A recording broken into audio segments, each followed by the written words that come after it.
بسم الله الرحمن الرحيم. الحمد لله رب العالمين، وأفضل الصلاة وأتم التسليم على سيدنا محمد وعلى آله وصحبه وسلم تسليما كثيرا إلى يوم الدين. وبعد، حياكم الله تعالى. هنا عريش النبي صلى الله عليه وسلم، العريش العظيم المطل على موضع غزوة بدر.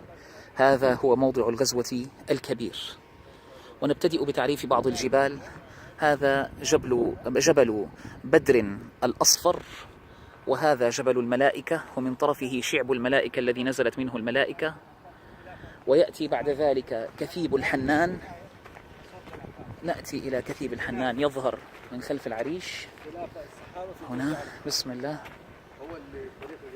هذا كثيب الحنان يظهر حيث كنا نصور.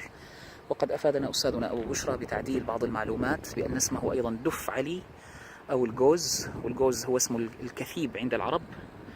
وهذا جبل الصدمة الشمالية، وهذا جبل الصدمة الجنوبية، أو الصدمة الشمالي والصدمة الجنوبي. وهناك العدوى الدنيا. ثم بعد ذلك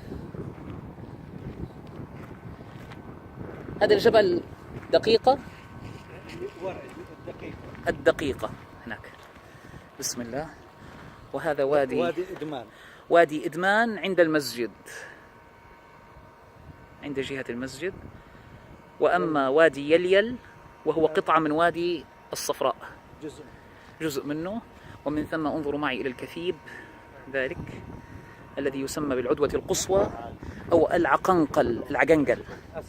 وأما الجبل الكبير البعيد فهو جبل الكراش، الجبل الذي خلف الكثيب. أتى المشركون من جهة مكة وخيموا وضربوا الدفوف وشربوا الخمور، وأتوا على قدر محتوم. ولو تواعدتم لاختلفتم في الميعاد، ولكن ليقضي الله أمرا كان مفعولا، ليهلك من هلك عن بينة ويحيى من حي عن بينة. أتى الكفار إلى أرض المعركة. وانظروا معي إلى القلب التي كانت، الأبيار التي كانت. وهنا يقال قولا، والأقوال بحاجة إلى تحقيق، أن هذا موضع الحوض الذي جمع فيه النبي صلى الله عليه وسلم عيون مياه القلب، وغور القلب الأخرى. وأذن في بداية المعركة لبعض المشركين أن يشربوا، ثم بعد ذلك منعهم صلى الله عليه وسلم. فأتى الأسود ابن عبد يغوث فأصابه المسلمون في قدمه، فاستمر وأصر على أن يشرب، فقتل عند طرف القليب. وبدأت موقعة الحق الفاصل، الفرقان الأعظم بين أهل الشرك وأهل الإيمان.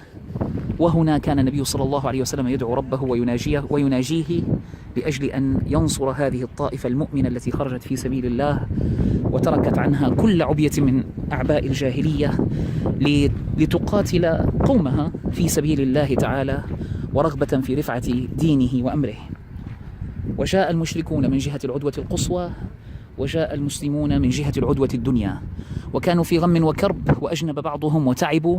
فأنزل الله مطرا وأنزل عليهم السكينة، وكانت المطر مطرا خفيفة ثبتت الأرض تحت أقدامهم، واغتسلوا وشربوا وشربت دوابهم وقويت عزائمهم. ثم جاء الكفار فنزل عليهم بجهة العدوة القصوى في الليلة التي هي قبل ليلة بدر، ليلة الجمعة، ليلة 17، يعني يوم الخميس 16. في مساء ذلك اليوم نزلت هذه المطر. كانت أمطار شديدة على المشركين، فزلقت أقدامهم وتعبوا مما نزل عليهم.